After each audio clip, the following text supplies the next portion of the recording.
सिद्ध सूर्य उपाध्याय साधु सर्व अर्थ के प्रकाशी मांगे लिखे उपकारी है।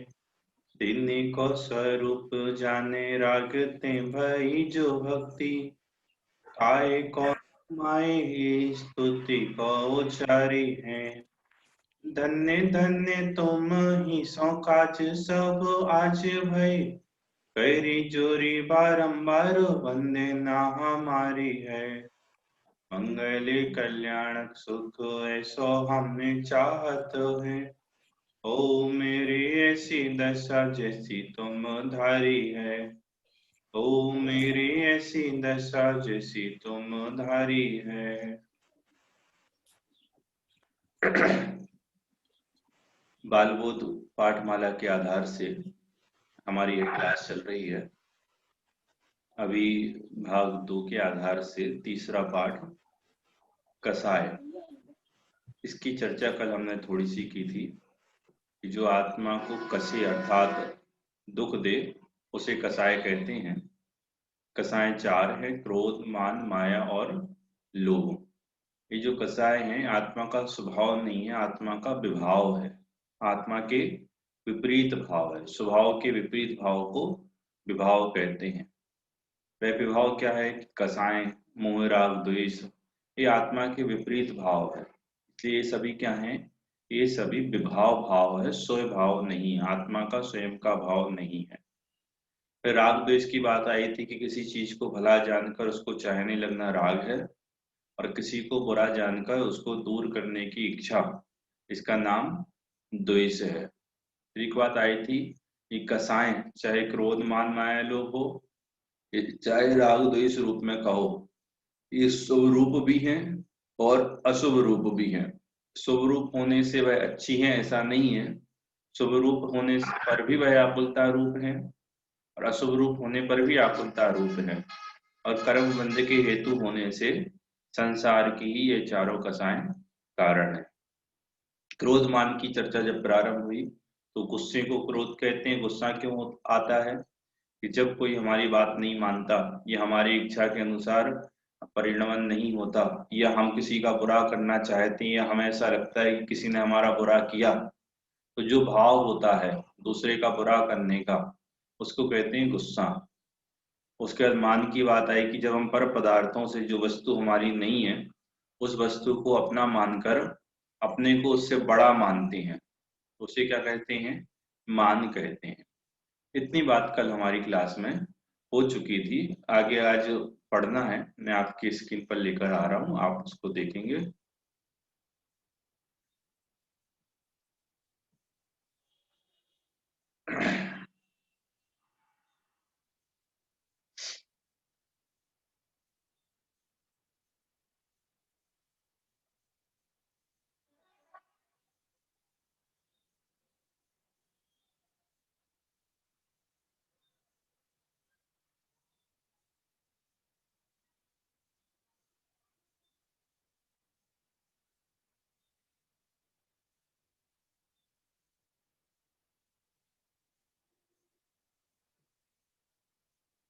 देखिए 12 पेज पर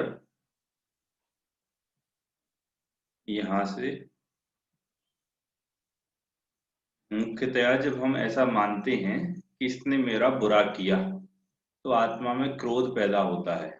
इस प्रकार जब हम ये मान लेते हैं कि दुनिया की वस्तुएं मेरी हैं, मैं इनका स्वामी हूं, तो मान हो जाता है कि जो वस्तु मेरी नहीं है, जो मेरी कभी हुई नहीं है, उस वस्तु को मैंने क्या माना कि ये मेरी है। उस वस्तु को क्या माना कि मैं इनसे बड़ा हो गया, तो इस जीव को मान उत्पन्न होता है। आगे पढ़ेंगे। अमन सुबोध का किरदार, प्रबोध का किरदार साहित्य। पढ़िए।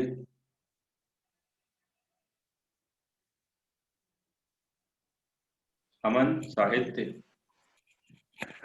मुख्यतः हम ऐसा मानते हैं कि मैं इसमें मेरा बुरा किया तो आत्मा में क्रोध पैदा होता है। इसी प्रकार हम यह मान लेते हैं कि दुनिया की वस्तुएं मेरी हैं, मैं इनका स्वामी हूँ तो मान हो जाता है। यह मान क्या है? घमंड को ही मान कहते हैं। लोग कहते हैं कि यह बहुत घमंडी है।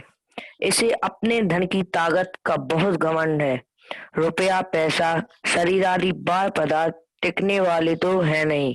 हम व्यर्थ ही घमंड करते हैं। हाँ, देखिए मान क्या है कि घमंड को ही मान कहते हैं, मान अभिमान कहते हैं, गर्व कहते हैं। हाँ, तो लोग कहते हैं कि यह बहुत घमंडी है, इसे अपने धन और ताकत का बहुत घमंड है। रुपया, पैसा, शरीर आदि बाह्य पदार्थ टिकने वाले तो है नहीं। हम व्यर्थ ही घमंड करते हैं। हम और आप किस चीज का घमंड करते हैं? कभी विचार किया आपने कि घमंड किस चीज का करते हैं? कि जो हमारी वस्तु है ही नहीं, हम उस वस्तु का घमंड करते हैं।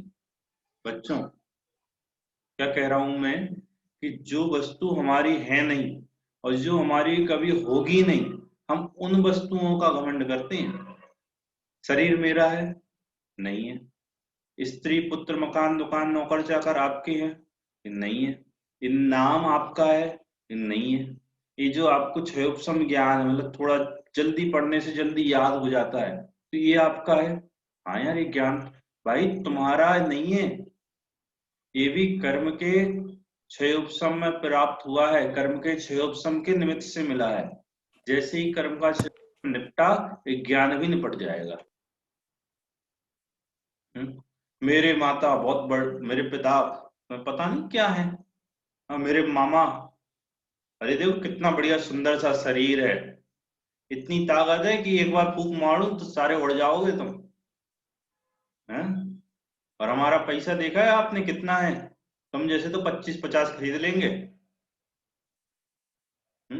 तप का अमल, मैं बहुत बड़ा तपस्वी हूँ, मैंने ये बस में कर लिया, ये तप किया, मैं 25 उपवास किए, 50 उपवास किए, 1000 उपवास किए। हैं? मान घमंड। बच्चों, ये जो कसाय की बात चल रही ना, ये तो मतलब बहुत प्रैक्टिकल है। ये जो कसाय है ना, ये बहुत प्रैक्टिकल है। हम और आपको भी मान है, बोलो है क्या? नहीं, नहीं हो तो हम संसार में नहीं रह सकते। यदि एक भी कसाय ना होवे तो एक भी कसाय नहीं होगी, मतलब किसी को क्रोध नहीं है तो समझ लो उसको मान भी नहीं होगा, माया भी नहीं होगी और लोभ भी नहीं होगा। जिसके मान है उसके क्रोध भी है, माया भी है और लोभ भी है। व्यक्त कभी किसी को कुछ होता है, कभी किसी को कुछ होता है, लेकिन अंतरंग में सारी कसाएं भरपूर भरी पड़ी हैं। और आप सभी मुझे बता सकते हो, प्रैक्टिकल बात करता हूं, कि आप सभी को मान किस किस को है? जरा हाथ खड़े करो ईमानदारी से, मान किस किस को? घमंडी कौन कौन है तुम में से? एक भी नहीं है? वाह यार, सब मोक्ष मोक्षार्थी भगवान बैठे हैं यहाँ। हाँ, एक अमन का हाथ दिख गया, चलो। हाँ, अभी का हाथ उठाए। और सजल, तुम नहीं हो घमंडी? हैं? नहीं भैया जी। नहीं है भैया जी, घमंडी नहीं है भाई सजल, ये मानी नहीं है। करना ही क्या घमंड का? कि इसको स्वरूप समझ में नहीं आ रहा अभी, मान का, घमंड का। हाँ? अच्छा सुनना, मान भी सिर्फ अपने को बड़ा मानना अकेला मान नहीं है, अपने को छोटा मानना भी मान है।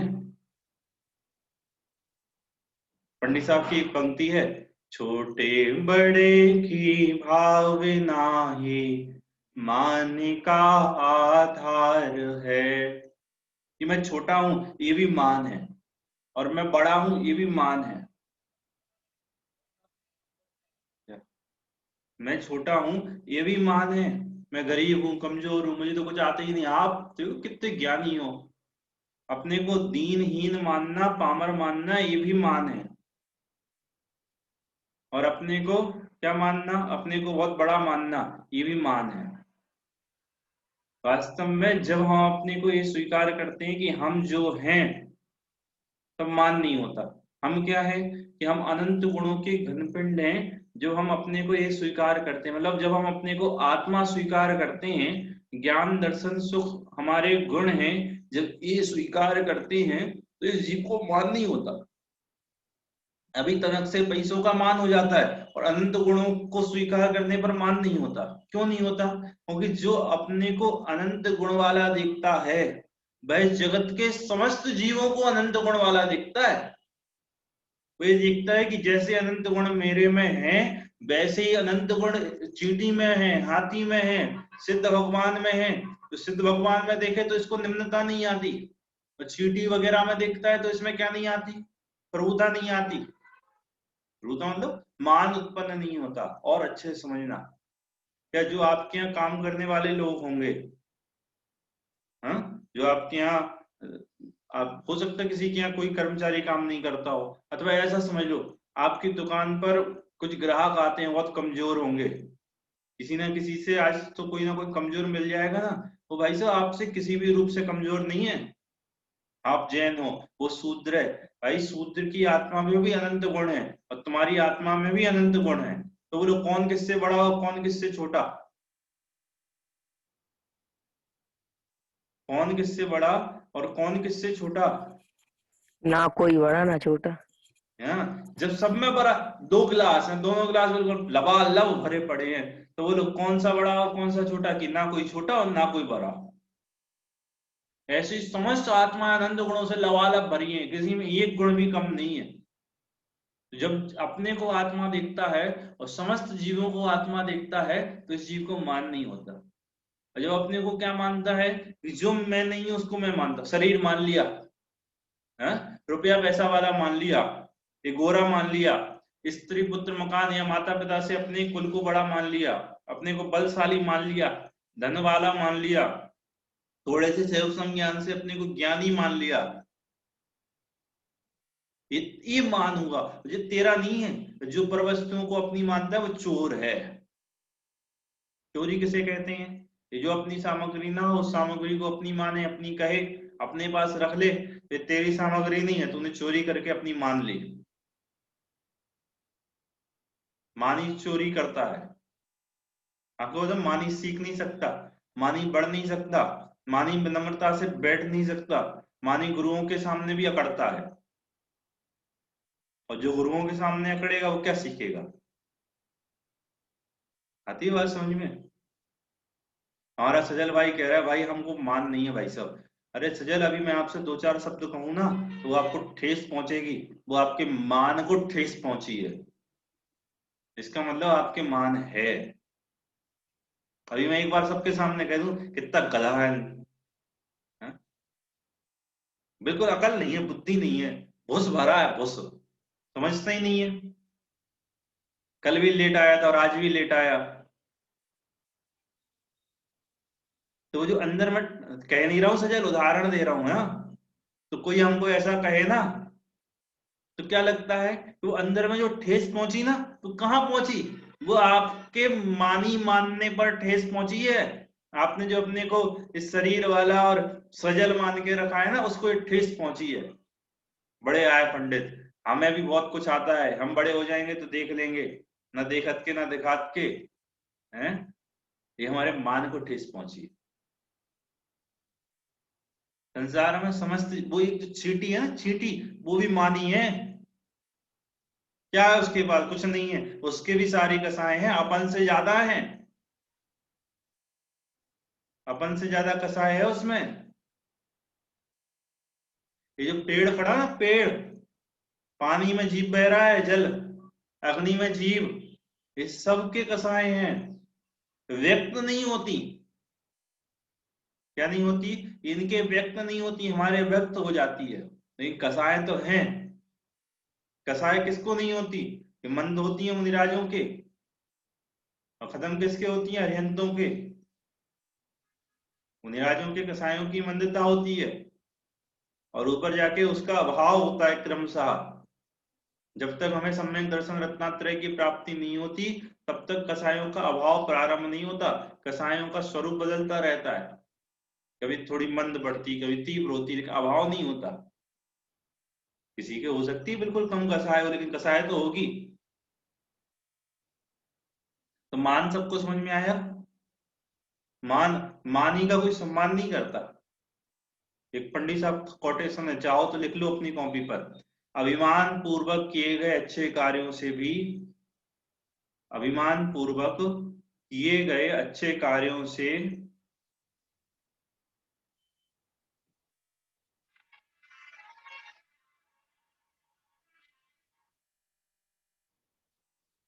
ना तो श्रेय मिलता है और ना ही शांति।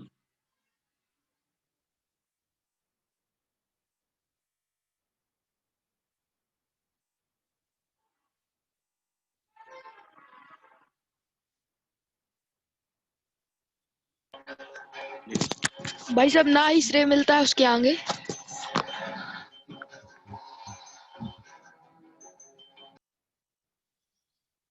तो कितना बढ़िया कोटेशन है। हम घमंड से दूसरों को दिखाने के लिए कार्य करते हैं, तो सुनो, वो सामने आपके कहता है बहुत अच्छा, बाद में कहता है हम जानते हैं क्यों दिया, नाम के लिए दिया है। काय के लिए दिया है? नाम के लिए। और स्वयं को तसल्ली नहीं होती कि देखो हमने कितना अच्छा कार्य किया, ना श्रेय मिला, ना शांति मिली, ना पुण्य पदा। तो सबको मान का स्वरूप समझ में आया कि हम पर पदार्थों में अपना स्वामी पना मानकर उन पदार्थों को क्या करते हैं, मान करते हैं। और क्या समझा रहे हैं कि जिन पदार्थों से तुमने अपने को बड़ा माना है वे पदार्थ रहने वाले नहीं है, वे तुम्हारे नहीं है। चलो आगे पढ़ो सुबोध, पढ़िए। कौन पढ़ रहा था सुबोध वाला? कुछ लोग छल कपट बहुत करते हैं।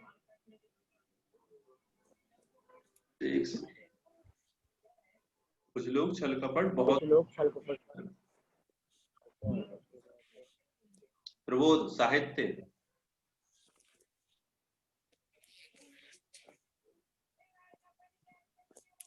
पढ़ो साहित्य। प्रबोध। हाँ भाई, वह तो कसाय है, उसे तो ही माया कहते हैं। मायाचारी मरकर पशु होते हैं। मायाचारी जीव के मन में कुछ और होता है, वह कहता कुछ और है और करता कुछ अलग है। छल कपट लोभी जीवों को बहुत होता है। बहुत से शब्द तो देखो, फिर से पढ़ता हूं मैं, ध्यान से देखना। हाँ भाई, वह भी तो कसाय है, छल कपट भी क्या है कि कसाय है, उसे ही तो माया कहते हैं। इसका मतलब क्या हुआ, छल कपट को माया कहते हैं। छल कपटी जीव मरकर क्या होता है कि कहते हैं मायाचारी मरकर पशु होते हैं। जो छल कपट करते हैं वह पशु पर्याय में उत्पन्न होते हैं। मायाचारी जीव के मन में कुछ होता है, कुछ और होता है, वह कहता कुछ और है और करता उससे भी अलग है। छल कपट लोभी के बहुत होता है। किसको कहते हैं? मायाचारी किसे कहते हैं? कि छल कपट का नाम माया है। छल कपट मतलब ठगना। छल कपट मतलब है कि ठगना। कैसे ठगना? भाई चल रहा है कुछ, कह रहा है कुछ और कर रहा है कुछ। जैसे दुकान में आपने देखा होगा ठगते हुए लोगों को। शायद माइक बंद करो बेटा, डिस्टर्ब हो रहा तुम्हारा माइक। हाँ, छल कपट करते देखा आपने दुकानों में लोगों को, कैसे ठगते हैं? अरे भाई साहब, हम तो आपके सगे भाई हैं, आपको क्या ठगेंगे। बिल्कुल सही बोल रहे हैं, 5 रुपए का आया है, केवल 2 रुपए कमा रहे हैं आपसे, और वो भी नहीं देना हो तो आप 1 रुपए दे दो। हैं? आया उदाहरण समझ में आया? चलो ये तो दुकान का हुआ। और भैया जी बहुत पेट दर्द कर रहा है, क्या करें, आज बिल्कुल इच्छा नहीं, आज हिम्मत ही नहीं है पढ़ने की, कुछ नहीं कर रहा था, बिल्कुल हिम्मत नहीं, पढ़ना तो हम बहुत चाहते हैं, ये छल कपट कर रहा है। हैं? अभी तुम बहुत अच्छे हो, अमन बोलता है अभी तुम बहुत अच्छे लड़के हो, मन में सोच रहे काय का अच्छा है, हम जानते हैं बहुत होशियार हो, काय का होशियार है, हमारे आगे तो टिके ना। ये है छल कपट। हाँ, तो मन में कुछ चलता है, वचन मुंह में कुछ कहता है और काया में कुछ क्रिया करता है, इसको कहते हैं छल कपट। दूसरों को ठगना, ठगने के लिए प्रयासरत रहना, उसको कहते हैं छल कपट। छल कपटी जीव क्या बनता है? ये छल कपटी जीव टेढ़ा सोचता है। छल कपटी जीव क्या सोचता है? ये टेढ़ा सोचता है, इसलिए टेढ़ी पर्याय में चला जाता है। जहाँ के जीव टेढ़े होते हैं ना, बैल कैसी होती है? ऐसी टेढ़ी, घोड़े ऐसे टेढ़े होते हैं, तो क्या बन जाते हैं? ये त्रियंच पर्याय में जाता है छल कपटी जीव। छल कपट करने वाले त्रियंच गति को, त्रियंच पर्याय को प्राप्त होते हैं। आया सबको समझ में? अच्छा, फिर आप सोच रहे हो कि दुकान में फिर ठगे नहीं? देखो, अभी हमारी श्रावक की भूमिका है, भोजन आदि करना है, उसके लिए कमाई भी आवश्यक है। 5 में लाएंगे, 5 में बेचेंगे तो हमारे लिए क्या बचेगा? अरे वहां पर क्या कि जितनी ईमानदारी से मतलब गवर्नमेंट ने आपको 5 रुपए की चीज पे आधा 98 रुपए कमाने का परमिशन दिए कि आप इसमें 98 कमाओ। 100 रुपए की चीज पे आप 20 रुपए कमाओ। यदि आप 20 कमाते हो तो आपकी भूमिका के योग्य है, आपकी भूमिका के योग्य है। मुनिराज की भूमिका में वो भी नहीं होगा, उसके ऊपर श्रावक की भूमिका, क्रमशः जिस भूमिका में जो कार्य है उसकी बात कर रहा हूं मैं। क्या तो वहां पे आपको घर परिवार चलाना है, तो वहां पे जो भूमिका के योग्य, जो भी ईमानदारी से उस पर जो मार्जिन आपके लिए नक्की हुआ है कि इस पे आप इतना कमा सकते हैं उतना कमाएं। लेकिन 100 रुपए की चीज 500 की बेचे, 500 की 1000 में बेचे, ये तो क्या हुई कि ये बेईमानी। मायाचारी क्या सोचता है? हमने छल कपट किया तो ठगा गया। भाई साहब, सिर्फ और सिर्फ भूल है इसकी, बच्चों समझना। मायाचारी सोचता क्या है कि छल कपट से ठगा गया। भाई साहब, छल कपट से कोई नहीं ठगा गया। छल कपट से पैसा नहीं आया, छल कपट से उसने तुम्हारी बात नहीं मानी। तुम्हारे पुण्य का उदय था और पैसा आना था तो आया। तुम्हें लगता है कि तुम्हारे छल कपट से आया? क्या बिना पुण्य के उदय के पैसा नहीं आता, बिना पुण्य के उदय के यश नहीं होता, बिना पुण्य के उदय के जगत में बात मानने वाले नहीं होते। सारे के सारे कार्य लौकिक कार्य, सारे के सारे लौकिक कार्य किससे सत्य हैं? पूर्व पुण्य के उदय से सत्य हैं, वर्तमान के हमारे प्रयास से नहीं सत्य। और हम मानते क्या है? हमने क्रोध किया तो बात मान ली, हमने मान दिखाया इसलिए बात मान ली। हम नहीं ठगते तो हमारे काम ही नहीं बनते। सुनो, तुम्हारे काम तो बनने ही थे। तुम्हारे पुण्य का उदय था तो तुम्हारा वह कार्य तो सधना ही था, लेकिन तुमने पाप करके साधा तो पाप माना। समझ में आ रहा है सबके? आज आपको 100 रुपए का फायदा होना था, आपके पुण्य का उदय था, और आपने क्या किया कि छल कपट किया। तो आपने अपने 100 रुपए रूपी कार्य जो सधना था, ईमानदारी से भी सत्ता, बेईमानी से भी सत्ता, उसमें बेईमानी करके और पाप मान लिया। छल कपट का फल क्या बता रहे हैं? त्रियंच गति, मायाचार का फल। चले आगे। अब लोभ का बात आ रही है कि लोभ क्या है। पढ़ो, क्या नाम है? सजल और हर्ष। सजल सुबोध वाला, प्रबोध वाला, हर्ष पढ़ेगा। पढ़िए। सुबोध, लोभ कसाई के बारे में कुछ बताइए। सुबोध, यह बहुत खतरनाक कसाय है। इसे तो पाप का बाप कहा जाता है। कोई चीज देखी कि यह मुझे मिल जाए, लोभी सदा यही सोचा करता है। लोभ क्या कहा? लोभ पाप का बाप है। और पहले सबसे पहली पंक्ति क्या लिख दी? ये बहुत खतरनाक कसाय है। खतरनाक का मतलब क्या है? अरे, सब कसायों की जड़ है। लोभ पाप का बाप बखाना। तो पहले तो लोभ का स्वरूप समझ लो। लोभ मतलब लालच। लोभ मतलब क्या होता है? लालच। किसी चीज को देखी मुझे मिल जाए, किसी चीज को देखी मुझे मिल जाए, मुझे मिल जाए, मुझे मिल जाए, इसको कहते हैं लालच। है? मैंने देखा भाई इसका ईयरफोन बहुत अच्छा है, तो यार मुझे भी ऐसे ही मिल जाए, मुझे भी ये मिल जाए। ये ब्लूटूथ लगा के बैठा है यार, बहुत अच्छा ब्लूटूथ है इसका, तो ये मुझे मिल जाए। बच्चों में बहुत होता है, पेन देखा किसी का, कितना बढ़िया पेन है, मुझे मिल जाए। किसी की पुस्तक देखो, कितनी बढ़िया पुस्तक है, किसी के माता पिता मिठाई लेके आए तो यार हमें भी मिल जाए, हमें भी मिल जाए। इसको कहते हैं लोभ, लालच। क्या? किसी की चीज को देखकर उसको प्राप्त करने की इच्छा, उसे कहते हैं लोभ, लालच। बोलो, लालच होता है क्या नहीं? सजल, तुम्हें लालच होता है क्या नहीं? तुमसे ही पूछते हैं। हैं? हाँ भैया जी, होता तो है। होता तो है, होता ही है। हैं? भाई उसके यहाँ भी आ गई, हमारे यहाँ भी आ जाए। इसको कहते हैं लोभ। ये बहुत खतरनाक कसाय है। क्यों खतरनाक कसा है? निरंतर दुखी बना रहता है लोभ के वश में, हर समय दुखी बना रहता है लोभ के वश में। यह जीव लोभ के वश में पांचों पाप करता है। लोभ पाप का बाप पखाना। ये लोभ के वशीभूत होकर पांचों पाप करता है। हिंसा कब करता है? झूठ कब बोलता है?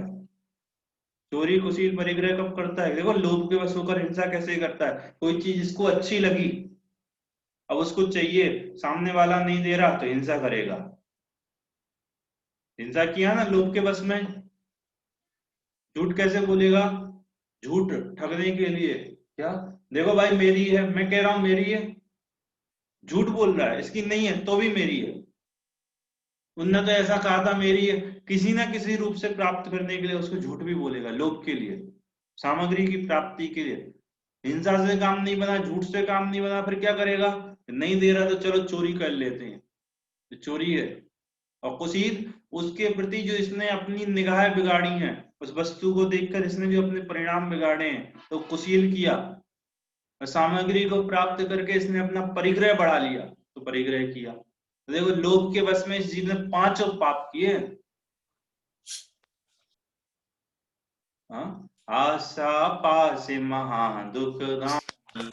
ये आशा लालच हर समय इस जीव को दुख का कारण है। तो सामान्य रूप से सबको समझ में आया? लालच, लोभ, हाँ, किसी चीज को देखकर उसको प्राप्त करने की इच्छा, इसको लालच कहते हैं, इसको लोभ कहते हैं।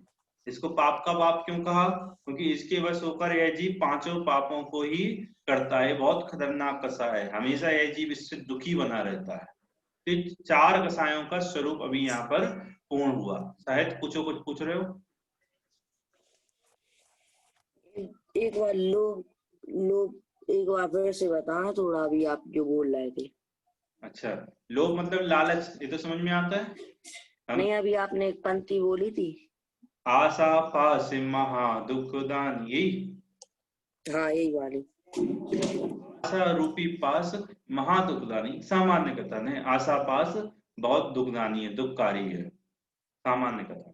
ठीक है, चले आगे। बोलो साहित्य, यही पूछ रहे थे। हाँ चलो। हाँ हाँ। चलो, तो देखो ये चार कसाय का स्वरूप हुआ। क्रोध, मान, माया और लोभ। जीव को दुखी है इन कसायों से है, और सुखी होगा तो इन कसायों के अभाव में होता है। जिसको एक कसाय, उसके चारों की चारों कसाएं विद्यमान रहती हैं। आगे एक बात सुनना बहुत ध्यान लगा के, अभी बहुत अच्छी दो परिभाषाएं आने वाली हैं।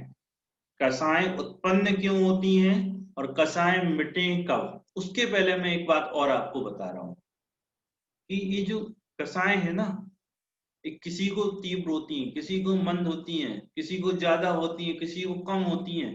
किसी गति में कोई सी कसाय ज्यादा होती है, किसी गति में कोई सी कसाय ज्यादा होती है। जैसे चार गतियां हैं, नरक गति, मनुष्य गति, त्रियंच गति और देव गति। तो जो नरक गति है ना, नरक गति, जहां नारकी जीव रहते हैं, पाप के उदय को भोग रहे हैं, वहां के जीवों को क्रोध कसाय ज्यादा है। तो मान नहीं है, माया नहीं है, लोभ नहीं, ये नहीं है, तो चारों, लेकिन ज्यादा कौन सी है? कि वहां क्रोध कसाय ज्यादा होती है। हम मनुष्यों के मान कसाय ज्यादा होती है। श्रीमद राजचंद्र जी लिखते हैं कि यदि मनुष्यों के मनुष्य गति में मान कसाय नहीं होती तो यहीं पर मोक्ष होता। और कितने मान से पीड़ित है मनुष्य गति के जीव। त्रियंच गति में लिख लो, नहीं पता हो तो आपकी परीक्षाओं में हर चीज पूछूंगा मैं, आपके भाग में लिखी हो या नहीं लिखी हो। त्रियंच गति में मायाचार्य अधिक होती है और देवों के लोभ। अपन को लगता है देव गति के जीव कितने सुखी हैं, सारी भोग सामग्री उनकी है, किस बात की कमी है? ऐसा लोभ से दुखी हैं। एक देव अपने से बड़े देव की विभूति। आवाज नहीं आ रही भैया। आवाज किसको नहीं आ रही? राजेश को? राजेश, संदेश किसको नहीं आ रही? राजेश को नहीं आ रही। तुम लोगों को आ रही है? हाँ जी भैया जी। राजेश तुम्हारे नेटवर्क की पहले बेटा। चलो क्या कह रहा था मैं। हाँ, देवगति के जो कितने सुखी हैं। हाँ, मुंह इच्छा हुई नहीं कि कंठ से अमृत झड़ गया, जहां जाना है उठाओ विमान और पहुंच जाओ। कितने सुखी हैं।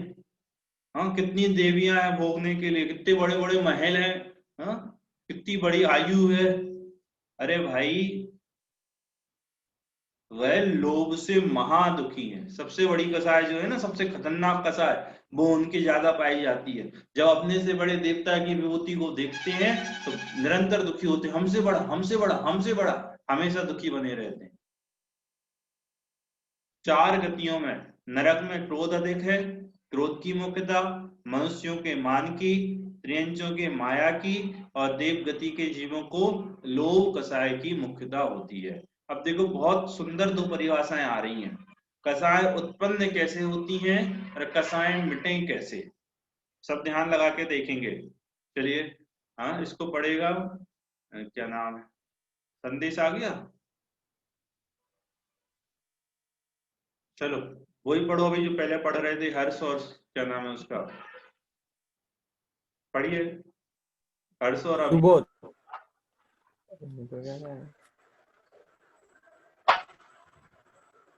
पढ़ो।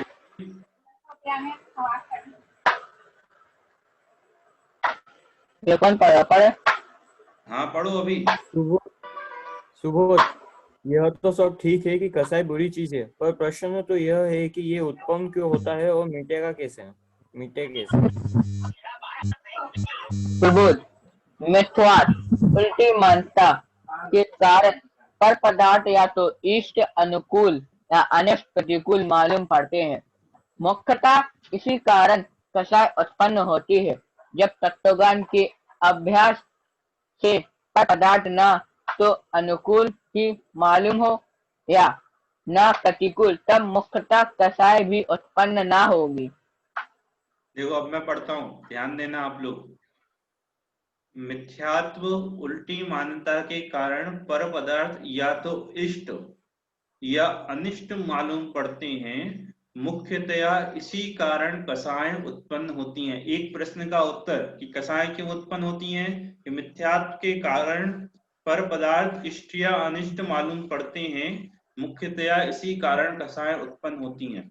दूसरे प्रश्न का उत्तर, जब तत्व ज्ञान के अभ्यास से पर पदार्थ ना तो अनुकूल ही मालूम हो और न प्रतिकूल, तब मुख्यतया कसाएं भी उत्पन्न नहीं होंगी। देखो 2 शब्द आए हैं, एक तो मिथ्यात्व, दूसरा इष्ट और अनिष्ट, तो 3 शब्द आए हैं। मिथ्यात्व तो सबको पता है कि उल्टी मान्यता। उल्टी मान्यता मतलब जो वस्तु जैसी है उसको वैसा नहीं मानना, ये उल्टी मान्यता। इष्ट मतलब अनुकूल, अच्छा लगना, और अनिष्ट मतलब प्रतिकूल, बुरा लगना। ये 3 शब्द के अर्थ हुए। तो यहाँ क्या कह रहे हैं कि मिथ्यात्व के कारण पर पदार्थ इष्ट या अनिष्ट मालूम पड़ते हैं। इसका मतलब मालूम होते हैं, होते नहीं है। नहीं आया समझ में, बहुत अच्छे से सुनना। इष्ट या अनिष्ट पर पदार्थ लगता है, कोई भी पर पदार्थ अच्छा और बुरा होता नहीं है।